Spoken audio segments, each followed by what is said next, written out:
Setelah mendengarkan kata-kata Feng Tianxing, Jia Luo berpikir lagi. Memberikan saran terakhirnya. Maka kamu harus bekerja sekeras yang kamu bisa untuk hal-hal ini. Feng Tianxing mengangguk dalam diam. Guru, aku tahu maksudmu. Setelah mereka berdua mendiskusikannya, dan melihat itu belum terlalu dini, Jia Luo bangkit dan berkata, ayo pergi. Ini juga saatnya adik laki-lakimu dan tuan-tuan itu bertemu denganmu. Kamu tidak harus sombong. Aku akan menjelaskan beberapa hal kepada mereka selama jamuan makan. Ketika saatnya tiba, kamu bisa muncul dan menemukan beberapa kenalan lama untuk berkumpul. Sudah larut, dan dua restoran yang sangat dekat satu sama lain langsung dipesan oleh Feng Tianxing, memungkinkan junior dan master akademi untuk membuka dan menikmati. Kali ini, Jia Luo berinisiatif membangun momentum untuk Feng Tianxing. Dia berbicara banyak tentang Feng Tianxing selama perjamuan, dan dia sangat memuji Feng Tianxing. Sebaliknya, Feng Tianxing sedang bersantai. Tapi melihat para junior ini, dia tidak mengenal banyak dari mereka. Apalagi para master itu. Di masa lalu, dia tinggal di bawah Jia Luo, dan master ini jarang menghubungi Feng Tianxing karena berbagai pertimbangan. Saat Feng Tianxing berkeliaran dengan bosan, seorang pria tiba-tiba melemparkan segelas anggur kepadanya. Kenapa? Laksamana Feng sepertinya tidak terlalu bahagia hari ini. Feng Tianxing mengambil gelas anggur, berjalan ke meja di sudut jauh, dan menyesap perlahan. Kapan kamu kembali? Apakah kamu membuang barang-barang di alam rahasia Songji? Jiang menggelengkan kepalanya tak berdaya. Kamu tahu ini, jadi apa lagi yang kamu tanyakan? Feng Tianxing menghela nafas tak berdaya. Dalam pandangan Feng Tianxing, benar-benar tidak layak menggunakan waktu sendiri sebagai ganti kultivasi, dan menahan kesepian untuk waktu yang lama. Berapa tahun hidup Anda telah Anda habiskan?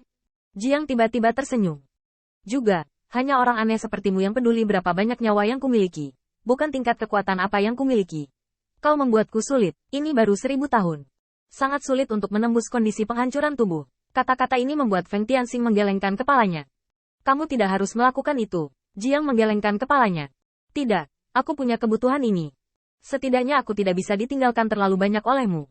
Aku juga butuh kekuatan untuk mengikuti jejakmu. Kalau tidak, aku akan menjadi ras iblis berikutnya yang terkubur di sel bawah tanah. Mendengar ini, Feng Tianxing tertegun. Baru pada saat ini dia ingat betapa banyak tekanan yang dialami iblis di sekitarnya. Terobosan berturut-turutnya kali ini tidak diragukan lagi membawa kejutan besar bagi Jiang dan bawahannya, terutama Jiang. Dia tidak punya banyak teman, dan orang langka yang pernah melihatnya adalah dirinya sendiri. Dari sudut pandang tertentu, Jiang tidak ingin kehilangan teman ini, yaitu kesempatan untuk berteman dengan Feng Tianxing. Itu sebabnya dia menyerahkan hidupnya seperti ini, hanya untuk menjadi iblis yang berguna di samping Feng Tianxing, bukan maskot tawanan. Yang dia inginkan adalah status yang setara, bukan objek amal.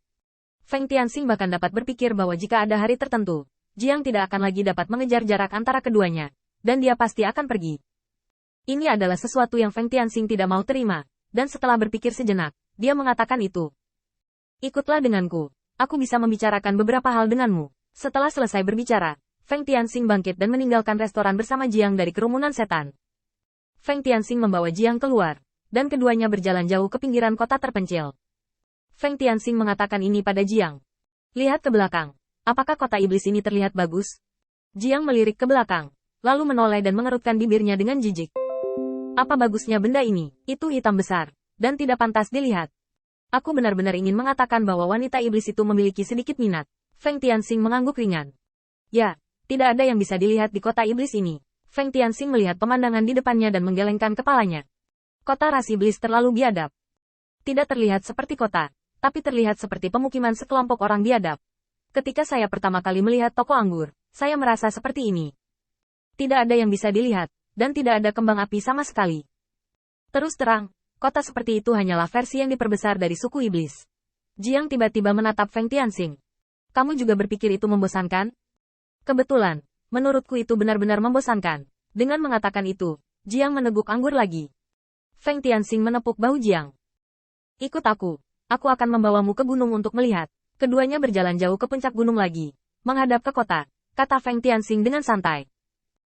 Sebenarnya aku ingin membunuh semua iblis, tapi tentu saja aku tidak bisa melakukannya dengan kemampuanku. Jiang terkekeh pelan.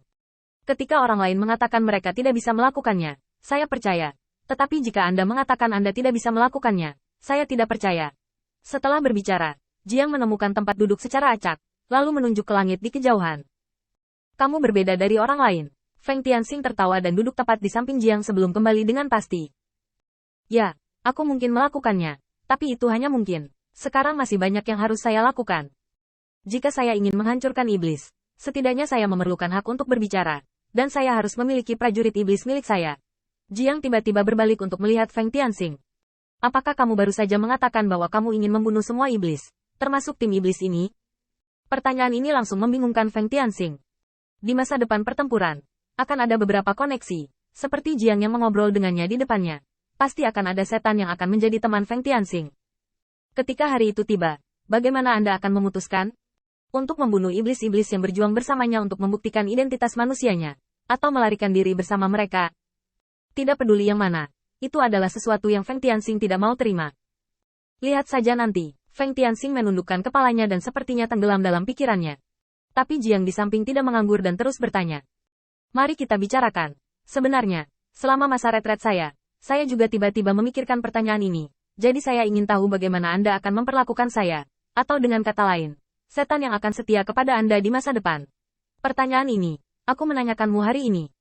Dan kenyataannya akan ada di depanmu di masa depan. Beri aku jawaban. Feng Tianxing tiba-tiba mengangkat kepalanya dan melihat bulan yang cerah di langit. Kamu benar-benar tidak penasaran sama sekali. Kenapa aku membunuh semua iblis? Tapi lebih tertarik dengan cara yang aku pilih. Jiang menggelengkan kepalanya untuk sementara waktu. Jawab aku, melihat bahwa tidak ada ruang untuk menghindari pertanyaan ini. Feng Tianxing menghela nafas. Sebenarnya, aku sudah memikirkan pertanyaan ini. Tapi aku tidak menyangka temanku akan muncul di sisiku secepat ini.